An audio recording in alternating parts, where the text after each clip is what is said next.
आमना अब आप लोगों से उसका कहना है कि मैं माँ और बहनों के पास जाऊँगी रईस की, उनके आगे हाथ जोड़ के माफ़ी जो है वो माँगूँगी कि खुदारा मुझे माफ़ कर दे, मेरे 3 बच्चे हैं, मुझे मेरे बच्चों को भी माफ़ कर दे। तो इस सिलसिले में आप उसे क्या जवाब देंगे?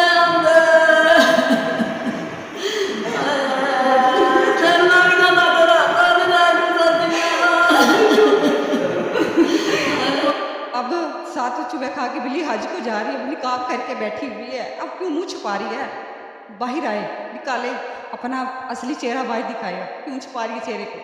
ये है गंदी है, बदतमीज है, बदजलन है, लोगों के घर खराब करती है, लोगों को बेटों को मरवाती है। अपनी पसंद से जो है वो निकाह करवाया और अभी कुछ दिन बाद रुखसती भी थी और जिनके साथ निकाह हुआ था उनकी हालत कैसी है? और उनके घर वाले जो है ज़ाहिर है वो भी दुःख में होंगे इस वक़्त कि उनकी बेटी रुखसती से पहले ही बेवा हो गई, तो उन लोगों की क्या सूरत-ए-हाल है? अस्सलाम वालेकुम नाज़रीन, वानिया ज़ाहिद ऑफ़िशियल से आपकी मेज़बान वानिया ज़ाहिद आपकी खिदमत में हाज़िर है। इस पर तशद्दुद किया जाता है, फिर उसको जला दिया जाता है। तो अब जो मुल्ज़िमान हैं, उनकी तरफ से माफ़ी तलाफ़ियाँ जो हैं, वो की जा रही हैं, माफ़ियों के पैगाम भेजे जा रहे हैं। आखिर अब उनके माफ़ी माँगने पर क्या ये उनको माफ़ कर पाएँगी? क्या उनकी सज़ा बस इतनी सी ही बनती है कि कुछ दिन जेल में रहे और झूठे आंसू जो है वो 2 फेंके और फिर आगे के बहनों से और माँ से माफ़ी माँगना चाहती, क्या ये कभी उनको माफ़ कर पाएँगी? तो सिस्टर आप मुझे ये बताएँ कि आपने देखा होगा कि आमिना अब किस तरह से आप लोगों से माफ़ियाँ माँगती फिर रही है, तो क्या आप उन्हें उसे माफ़ कर पाएँगी? कभी भी नहीं सोचे भी मत कि इसको हम माफ़ करेंगे और हम इसको इस तरह की सज़ा देंगे जिस तरह हमारा भाई दुनिया से सज़ा पा के गया, इन्होंने दी है, इंशाल्लाह उसी तरह ही होगा इसके साथ। ये मत सोचे कि हम इसको माफ़ करेंगे, ये माफ़ी की तलबगार है ना, ये कभी सोचे मत, कभी भी नहीं होगा ऐसा। सिस्टर आपको खबर कैसी आई? सबसे पहले कैसे पता चला? हम तो अपने घर में थी और हमें पता चला कि रईस बुध वाले दिन घर नहीं आया, घर से निकला और अगले दिन जाके हमें पता चला कि इस तरह ये वो हुआ है।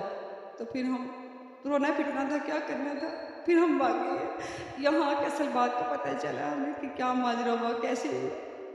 सिस्टर क्या आपको पता था आपका रईस के साथ बहन-भाइयों का रिश्ता ऐसा होता है कि कोई एक आधी बहन ऐसी होती है या भाई होता है जिससे हर दिल की बात इंसान शेयर करता है। आपका और आपके भाई का इस तरह का कोई रिश्ता था कि वो आपको अपनी हर दिल की बात शेयर कर सकते हैं वो आपसे? कोई भी ऐसी बात नहीं थी, लेकिन वो बहुत अच्छा था। ना तो वो, बल्कि हमने खुद पूछा था, भाई अगर कोई बात है तो बता दो, शादी करनी थी। तो उसने कहा नहीं, मुझे तो जैसा आप लोग सोचते हैं ना वैसा बिल्कुल भी नहीं है। जहाँ मेरे माँ बाप करेगा, मेरे बहन भाई करेंगे, मैं वहाँ पे खुश हूँ, कोई ऐसी बात नहीं। और हमने खुद उसे पूछा है, सारी बहनों ने मिलकर पूछा, वो लेकर कहता नहीं मेरी कोई बात नहीं किसी के साथ। अपनी पसंद से जो है वो निकाह करवाया और अभी कुछ दिन बाद रुखसती भी थी और जिनके साथ निकाह हुआ था उनकी हालत कैसी है? और उनके घर वाले जो है ज़ाहिर है वो भी दुःख में होंगे इस वक़्त कि उनकी बेटी रुखसती से पहले ही बेवा हो गई, तो उन लोगों की क्या सूरत-ए-हाल है?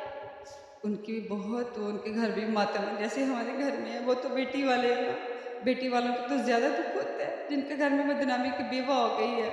ज़ाहिर बात, उनकी इज़्ज़त सबसे बढ़ के बेटी वालों की होती है, तो वो तो बहुत गमज़दा है। जैसे हमारे घर में मातम है वैसे उनके घर में भी चल रहे हैं, क्योंकि मेरे भाई की पसंद की शादी थी और मेरे भाई को पसंद कर रही थी, फ़ोन पे बात होती थी।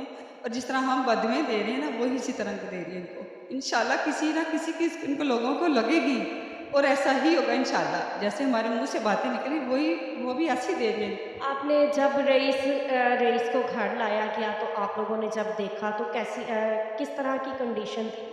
हमने नहीं देखा, हम तो भाई का मुँह भी नहीं देख पाए, उन्होंने हमें दिखाया ही नहीं था, क्योंकि देखने के काबिल लोगों ने छोड़ा ही नहीं था। इतने गंदे ये लोग हैं, इतने बदतमीज़ हैं। उसको जला के राख कर दिया और हमने अपने भाई का आखिरी दफ़ा मुँह भी नहीं देख पाए। हम अपने भाई का मुँह देख लें, हमने देखा था कि नहीं अपने भाई का मुँह। और हम तरस रही, हमारी आँखें तरस रही है अपने भाई को देखने के लिए। कब पता नहीं कहाँ से आ जाए, अल्लाह करे वापस आ जाए। हम इसी उम्मीद पे हैं, आँखें हमारी बाहर होती देखते हैं, शायद कहीं कहीं न कहीं से वापस आ जाए हमारा भाई। आमना अब आप लोगों से उसका कहना है कि मैं माँ और बहनों के पास जाऊँगी रईस की, उनके आगे हाथ जोड़ के माफ़ी जो है वो माँगूँगी कि खुदारा मुझे माफ़ कर दे, मेरे 3 बच्चे हैं, मुझे मेरे बच्चों को भी माफ़ कर दे। तो इस सिलसिले में आप उसे क्या जवाब देंगे? मैं उसे यही कहूँगी, अगर तुम गलती भी मत करना हमारे सामने आने की, अगर तुमने की ना उसी तरह हमारे तुम बच्चों के तुम्हारे तो तुम्हारे मियाँ किस तरह टोटे करेंगे ना, सारी दुनिया देखेगी। जैसे हमारे भाई को दिए ना ज़िल्लत की मौत, इसी तरह हम लोगों को दिखाएँगे करके, खुद नोचेंगे। यकीन माने किस तरह की हालत करेंगे ना, जिस तरह हम तड़प रहे हैं ना, हम मैं कहती हूँ ये हमारे सामने गलती से भी ना आए। माफ़ी की तलबगारी ये है ही नहीं, बदकार है, ये गंदी है। ये अब 7 चूहे खा के बिल्ली हज को जा रही है, निकाब करके बैठी हुई है, अब क्यों मुँह छुपा रही है? बाहर आए, निकाले, अपना असली चेहरा बाहर दिखाए, क्यों छुपा रही है चेहरे को? ये है गंदी है, बदतमीज़ है, बदजलन है, लोगों के घर खराब करती है, लोगों को बेटों को मरवाती है। अच्छा, जहाँ पर आमना की गलती है, थोड़ी गलती उसमें रईस की भी थी कि वो जाता रहा, चले आप लोगों को अगर बता देता। अब लोगों का यही कहना है कि जो है औरत वो बदकिरदार थी, उसे 6 माह से बुलाती रही है, लेकिन देखने वाले उनको इस चीज़ का अंदाज़ा नहीं है। तो आप क्या कहेंगी, उनका क्या जवाब इस बात का बनता है कि कुछ गलती जो है वो रईस की भी है? रईस की गलती अब क्यों नज़र आ रही है? 6 माह से उसको मिल रही है, उससे पैसे ले रही, खा रही है, होटल में जा रही है, शॉपिंग कर रही है, सारा कुछ कर लिया है। अब पकड़ी गई है, अब तो मेरे भाई पे इल्ज़ाम लगा दिया, उसको मरवा दिया इसने। उसकी क्या गलती है? अगर कोई बात थी, थाने में जाती, हम लोगों को बताती, हम घर में थे, किसी को आके बताती, अपने शोहर को बताती, घर में वहाँ शोहर बैठ के हल कर। हल करती ना, लेकिन इस तरह हल नहीं होता जैसे इन्होंने किया है। और इंशाल्लाह इनकी सज़ा मिलेगी, अल्लाह भी देगा और इधर भी भुगत के जाएंगे इंशाल्लाह, दुनिया में भी। सिस्टर, आखिरी दफ़ा आपकी रईस से कब बात हुई थी और क्या बात हुई थी? बस 2 दिन पहले बात की है, अभी आप आए नहीं, छुट्टियाँ थी बच्चों की, तो आप घर आती, चक्कर लगा जाती।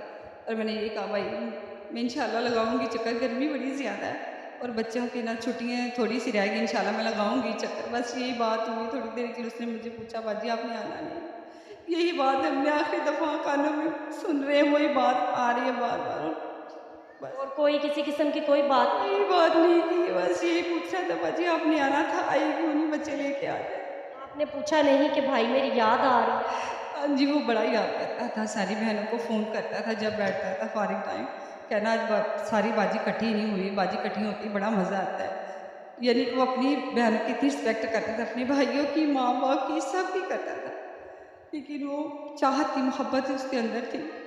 और मैं कहती हूँ उस तरह का बेटा दुनिया में कोई नहीं होगा जिस तरह हमारा भाई था, चाहतमंद, सासमंद, हर किसी की इज़्ज़त करने वाला था।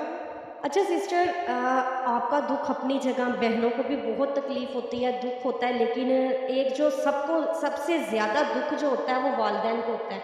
तो उनकी इस वक़्त क्या कंडीशन है?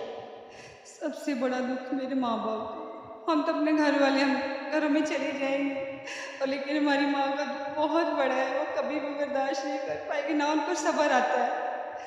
मैं कहती अल्लाह करे उनको सब्र आ जाए और सब्र तब आएगा जब इनको सज़ाए मौत होगी और हम अपने कानों से सुनेंगे, हमें तब सुकून होगा। आप क्या अपील करना चाहेंगी? मेरी अपील ये है दरख्वास्त है हुकूमत से और जितने भी सरकारी इदारे हैं कि हमें इंसाफ चाहिए अपने भाई का। तो इंशाल्लाह हमें उम्मीद है कि हमारी गवर्नमेंट हमारी बात सुनेगी, इदारे सुनेंगे इंशाल्लाह। देख रहे हैं, हमारी रिक्वेस्ट है, खुदा के लिए हमें इंसाफ चाहिए बस अपने